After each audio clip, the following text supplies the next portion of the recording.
तो हम शुरुआत करेंगे ज्योग्राफी के साथ।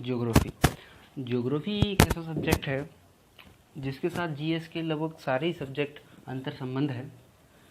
तो इसके सही तरीके से अध्ययन के लिए हम इसे कुछ पार्ट्स में डिवाइड करेंगे, जिससे इसे समझना बहुत ही आसान होगा। सबसे पहले हम बांटेंगे इसको जियोमॉर्फोलॉजी यानी भू आकृतिक विज्ञान। अब भू आकृतिक विज्ञान के अंतर्गत हम अध्ययन करेंगे स्थलखंड पर घटने वाली सारी घटनाओं का भू आकृतिक विज्ञान यानी जियोमॉर्फोलॉजी के अंतर्गत इसका अध्ययन करेंगे। और इसी के साथ आगे के क्रम में हम बढ़ेंगे क्लाइमेटोलॉजी के साथ। क्लाइमेटोलॉजी के अंतर्गत यानी जलवायु विज्ञान, जैसा कि नाम से स्पष्ट है जलवायु विज्ञान। इसमें संपूर्ण जलवायु क्लाइमेट और सारे वायुमंडल का अध्ययन करेंगे हम। और इसी के साथ आगे क्रम में बढ़ेंगे हम ओशियनोग्राफी के साथ। ओशियनोग्राफी यानी इसमें हम अध्ययन करेंगे समुद्र विज्ञान का। ओशियनोग्राफी। तो हमने देखा जियोमॉर्फोलॉजी, क्लाइमेटोलॉजी और ओशियनोग्राफी यानी भू आकृतिक विज्ञान, जलवायु विज्ञान एवं समुद्र विज्ञान। इन्हीं को मोटे तौर पर विश्व कहते हैं, यानी वर्ल्ड ज्योग्राफी जो है, वर्ल्ड ज्योग्राफी इन्हीं तीनों के संयोग से बनती है। तो हम कोई अलग से चैप्टर नहीं पढ़ेंगे, इन्हीं को पार्ट्स में डिवाइड किया है जो हमने। इन्हीं को अध्ययन करने के बाद हमारी वर्ल्ड ज्योग्राफी खत्म होगी। इसके साथ हमें क्या होगा कि बेसिक तैयार होगा, तो हमें ज्योग्राफी के सारे क्रम पता चल जाएगा। उसके बाद हम बड़े ही अच्छे ढंग से भारत का भूगोल यानी इंडियन ज्योग्राफी का अध्ययन करेंगे। भारत के भूगोल को पढ़ेंगे। तो इसके साथ हम ज्योग्राफी को ख़त्म करेंगे और आप लोग बने रहिएगा मेरे साथ। तो सबसे पहले हम ज्योग्राफी के क्रम में उठाएंगे जियोमॉर्फोलॉजी को। जी हाँ, जियोमॉर्फोलॉजी का सबसे पहले हम अध्ययन करेंगे। जियोमॉर्फोलॉजी, भू आकृतिक विज्ञान। ज्योग्राफी के अध्ययन के लिए हमें पहले भू आकृतिक विज्ञान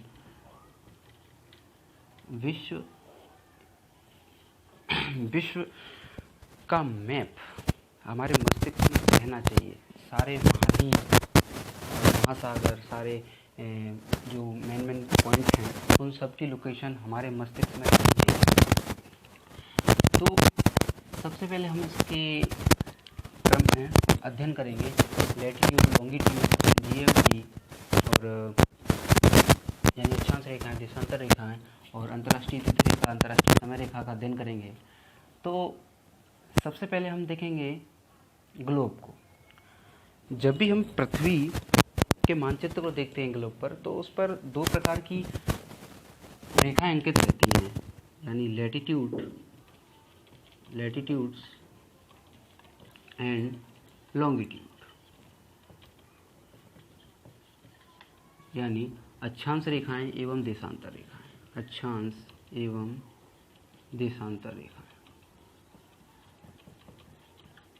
जब हम इन लाइन्स को देखते हैं ग्लोब पर, हमारे मन में क्वेश्चन उठता है कि इन रेखाओं का यूज़ क्या है। जी हाँ, इन रेखाओं का यूज़ क्या है। तो बने रहिएगा, आपको सभी हिसाब मिल जाएगा। तो सबसे पहले हम ग्लोब को देखते हैं। कुछ इस प्रकार से पृथ्वी का ग्लोब है। अब सबसे पहले हम देखते हैं कि पृथ्वी को एक काल्पनिक रेखा, पृथ्वी को एक काल्पनिक रेखा 0 डिग्री अक्षांश दो बराबर भागों में विभाजित करती है। विषुवत रेखा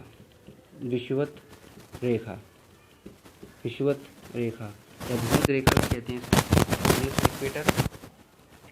यह वो काल्पनिक रेखा है जो पृथ्वी को दो बराबर भागों में विभाजित करती है। ठीक है। ऊपर की तरफ देखें हम तो नॉर्थ पोल यानी उत्तरी गोलार्ध या उत्तरी ध्रुव और दक्षिण की ओर देखें तो साउथ पोल यानी दक्षिणी ध्रुव, और विषुवत रेखा कि हम नॉर्थ पोल पर जाएं और साउथ पोल पर जाएं तो हमें अक्षांश रेखाएं प्रदर्शित होती हैं। अक्षांश रेखाएं क्या होती हैं, आपको आता है अक्षांश रेखाएं क्या होती हैं? तो अक्षांश रेखाएं कोणीय दूरी या एंगुलर डिस्टेंस को कहते हैं। जैसे मान के चलिए हमें इस बिंदु पर अक्षांश रेखा निकालनी है, मान के चलिए 30 डिग्री बिंदु पर हमें अक्षांश रेखा निकालनी है।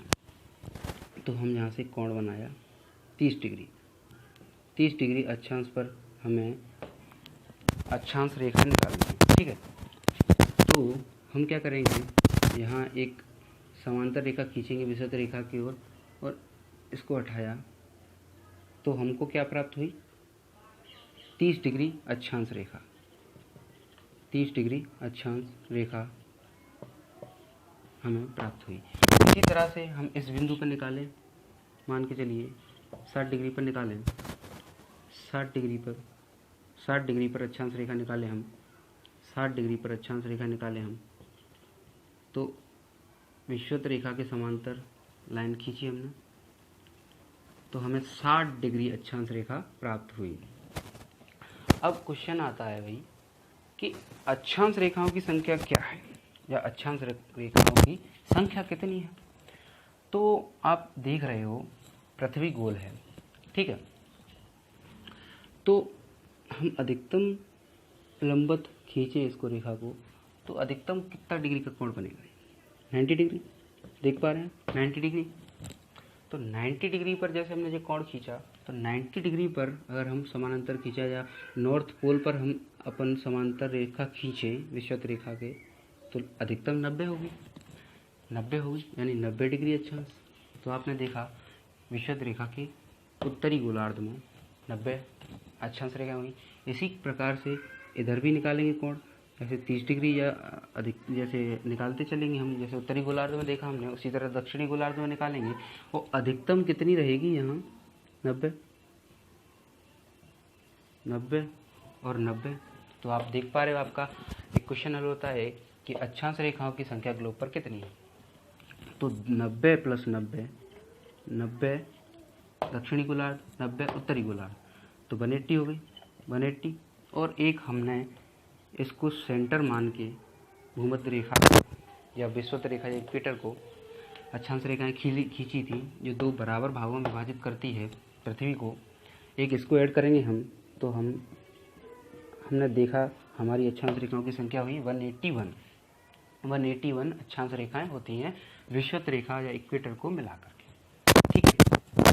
अब देखते हैं कि ग्लोब पर या पृथ्वी पर विषुवत रेखा की लंबाई कितनी है, लेंथ ऑफ इक्वेटर। तो विषुवत रेखा या इसको 0 डिग्री अक्षांश रेखा भी कहते हैं, क्योंकि 0 डिग्री से इसकी स्टार्टिंग होती है। तो 0 डिग्री से तो इसको 0 डिग्री अक्षांश रेखा भी कहते हैं, क्योंकि ये पृथ्वी या कहीं के समानांतर है अक्षांश रेखा के। तो अक्षांश रेखा भी कहेंगे इसको, 0 डिग्री अक्षांश रेखा 0 डिग्री अक्षांश रेखा भी कहते हैं इसको हम, ठीक है। तो इसकी लंबाई क्या है।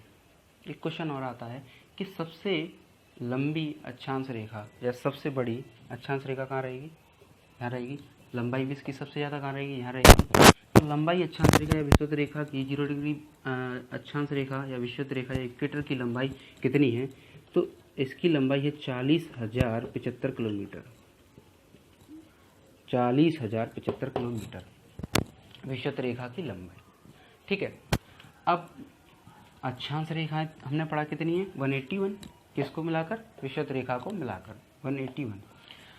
अब क्वेश्चन आता है जैसे मान के चलिए दो अक्षांश रेखाएं जैसे 90 ऐसे समानांतर में 90 विषुवत रेखा के समानांतर में 90 अक्षांश रेखाएं ऐसे 90 रहेंगी, 90 उत्तरी गोलार्ध में और 90 दक्षिणी गोलार्ध में ऐसे रहेंगी। जैसे हमें निकालना है दो अक्षांश रेखाओं की मध्य दूरी, जैसे मान के चलिए 0 डिग्री या 1 डिग्री या 2 डिग्री। तो दो अक्षांश रेखाओं की मध्य दूरी कितनी है। तो दो रेखाओं की मध्य दूरी होती है 111 किलोमीटर, 111 किलोमीटर। दो अक्षांश रेखाओं के मध्य दूरी। इसी प्रकार हम यदि निकालें कि 3 डिग्री 4 डिग्री, इसके मध्य भी यही रहेगा 1 किलोमीटर। जैसे हम निकालें 2 से 4 के बीच में, तो कितना हो जाएगा अपना? 2 से 4 के बीच में 111 गुणा 2 222 किलोमीटर। तो इस तरह से हम दो अक्षांश रेखाओं के मध्य दूरी ज्ञात करते हैं। और एक क्वेश्चन और आता है कि दो अक्षांश रेखाओं के मध्य दूरी को क्या कहते हैं? दो अक्षांश रेखाओं के मध्य दूरी को हम कहते हैं जोन। जोन, ध्यान रखिएगा, इंपॉर्टेंट है ये। जोन, हिंदी में कहेंगे कटिबंध। कटिबंध, दो अक्षांश रेखाओं के मध्य दूरी को जोन या कटिबंध कहते हैं। तो हमने अक्षांश रेखाओं के बारे में पढ़ा, विषुवत रेखा को पढ़ा। एक बार और रिपीट करेंगे हम। विषुवत रेखा वह काल्पनिक रेखा है जो पृथ्वी को दो बराबर भागों में विभाजित करती है। विषुवत रेखा को भूमध्य रेखा या 0 डिग्री अक्षांश रेखा भी कहते हैं, इंग्लिश में इसको इक्वेटर कहते हैं। विषुवत रेखा की लंबाई 40,075 किलोमीटर होती है। वहीं हम अक्षांश रेखाओं की बात करें तो अक्षांश रेखाएं कोणीय दूरी या एंगुलर डिस्टेंस को कहते हैं, जो विषुवत रेखा के समानांतर उत्तरी ध्रुव और दक्षिणी ध्रुव तक खींची जाती हैं। अक्षांश रेखाओं की बात करें तो ग्लोब पर अक्षांश रेखाएं कितनी हैं? तो हमने देखा 181 अक्षांश रेखाएं विषुवत रेखा को मिलाकर के, ठीक है। विषुवत रेखा या अक्षांश रेखा के दो अक्षांश रेखाओं के मध्य दूरी को क्या कहते हैं? जोन या कटिबंध। दो अक्षांश रेखाओं के मध्य कितनी दूरी होती है? तो हमने देखा 111 किलोमीटर। तो हमने देखा अक्षांश रेखाओं के संबंध में इन सारी चीज़ों को। तो हमारा एक जो क्रम है वो खत्म होता है। अब देखते हैं हम देशांतर रेखा को। उम्मीद है आप लोगों को अक्षांश रेखाएं अच्छे से समझ में आई होगी। अब बढ़ते हैं हम आगे क्रम में, आगे बढ़ेंगे हम विषुवत रेखा और अक्षांश रेखा को ख़त्म करने के बाद हम देखेंगे देशांतर रेखा यानी लॉन्गिट्यूड को। लॉन्गिट्यूड, अक्षांश, देशांतर रेखाएं, लॉन्गिट्यूड। अब देशांतर रेखाएं क्या होती हैं?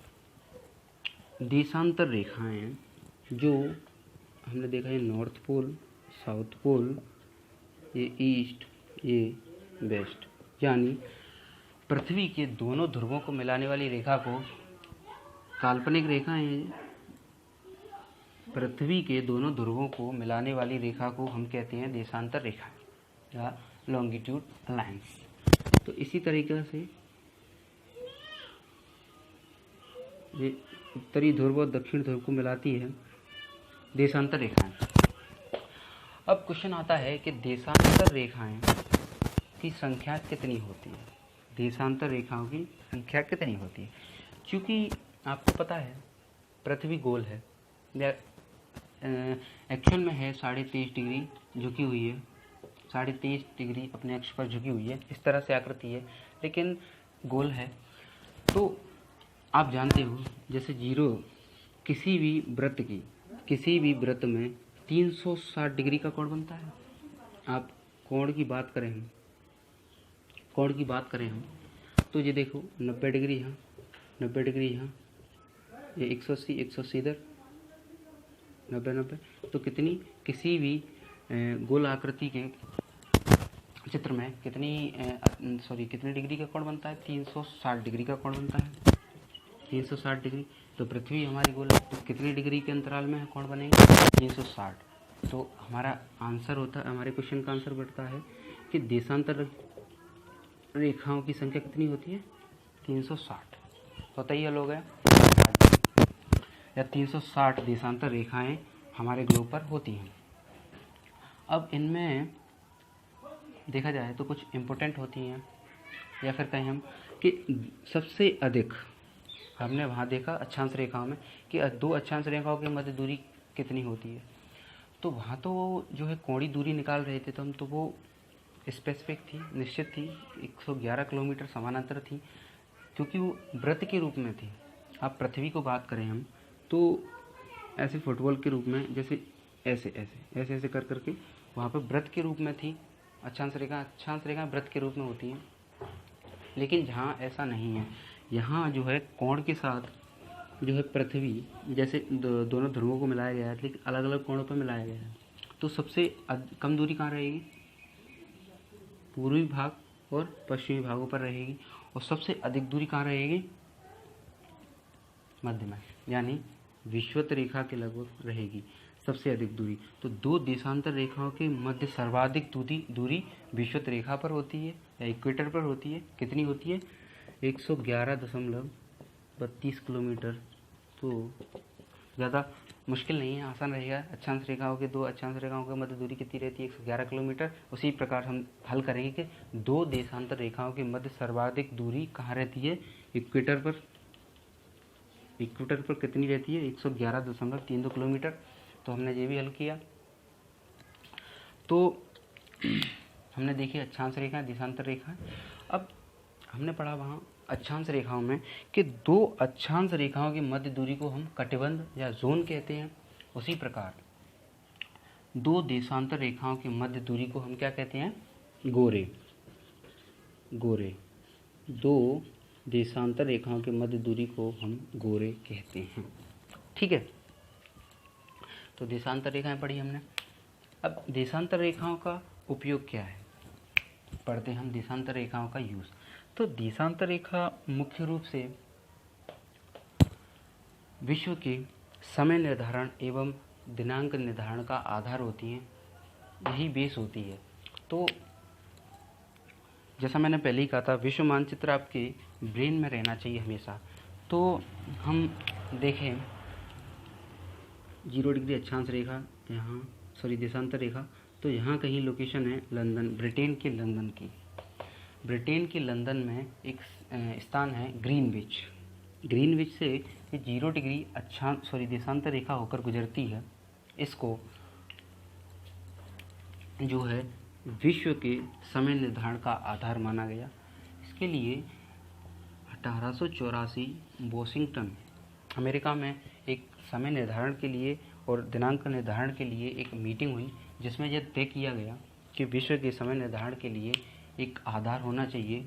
और उसी को जो है ग्रीनविच शहर को, लंदन के को इस दिनांक निर्धारण और समय निर्धारण का बेस बनाया।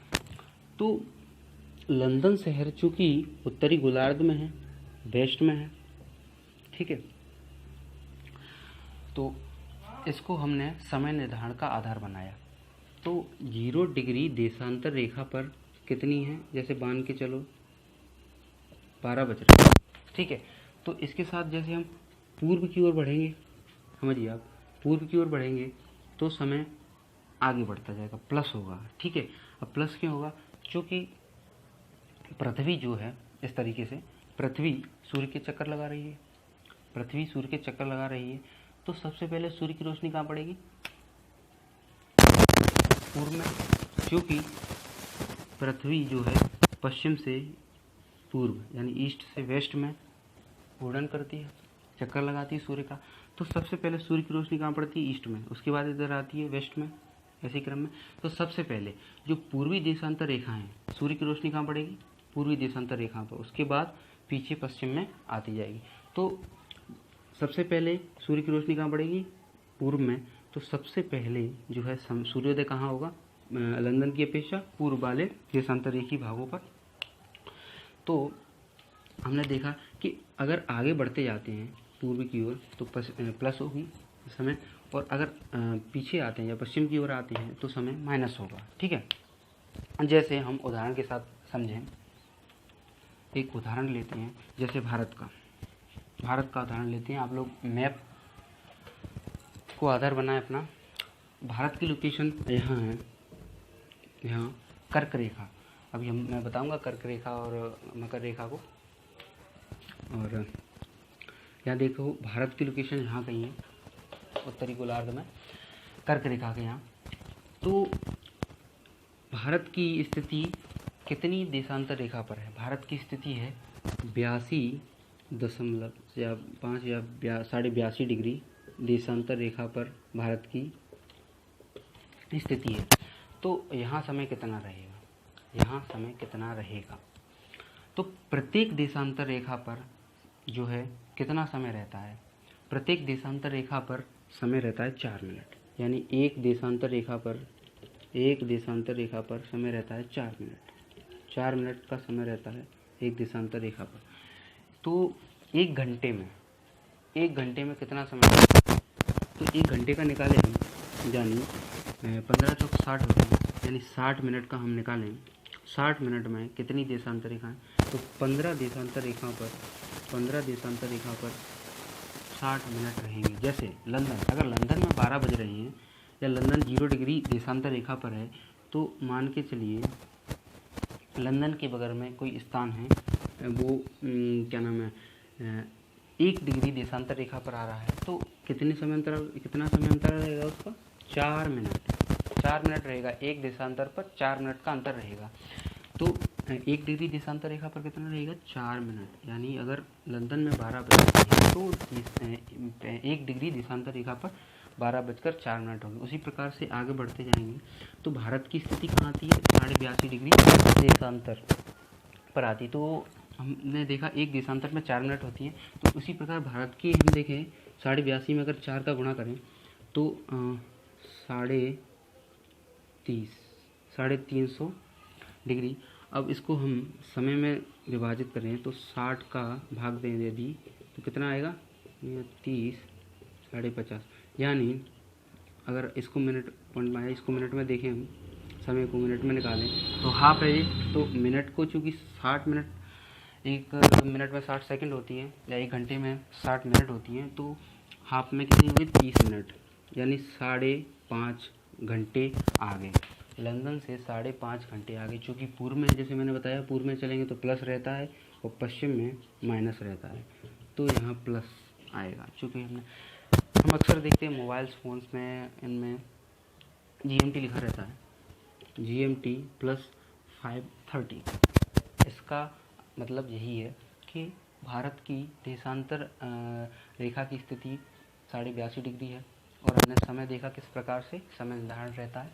इसको 0 डिग्री देशांतर रेखा को, जो लंदन के शहर के ऊपर से गुजरी है, इसको GMT भी कहते हैं।